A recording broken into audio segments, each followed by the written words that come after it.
குழந்தை தாமதமாயிட்டே இருக்குது. 5 வாரம் பூசணிக்காய் சுற்றி இவங்க தலையை சுற்றி கணவன் மனைவி 2 பேர் பூசணிக்காய் சுற்றி உடைக்க வேண்டும். திருஷ்டி சுத்துறது தான். திருஷ்டி சுத்துறது அவ்வளோதான். அது திருஷ்டி சுத்துறோம். ஆனால் குழந்தை இல்லாதவங்களுக்கு இது செய்யணுமே. எத்தனை பேர் செஞ்சாங்க? யாருமே செஞ்சதில்லை. அடுத்த பாயிண்ட், அடுத்து இதெல்லாம் சூப்பர் அற்புதமான பரிகாரம். இது பாருங்க, குலதெய்வ கோயிலுக்கு போய் நீங்கள் நல்லா தெரிஞ்சுக்கங்க.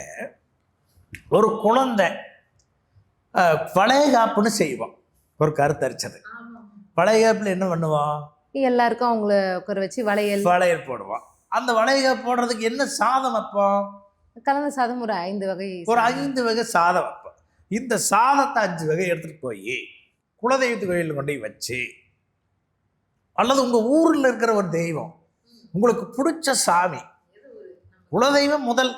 இப்போ நான் பக்கத்தில் அது தூரமாக இருக்குது, பக்கத்துலேயே இருக்கிற கோயிலுக்கு போய் 5 சாதத்தை கொண்டு போய் வச்சு வளையலை கொண்டு போய் அந்த அம்பாளுக்கு கொடுத்து வச்சு பூஜை பண்ணி அதை வாங்கி இவங்க போட்டால் விரைவில் வளைகாப்பு யோகம் வந்துவிடும்.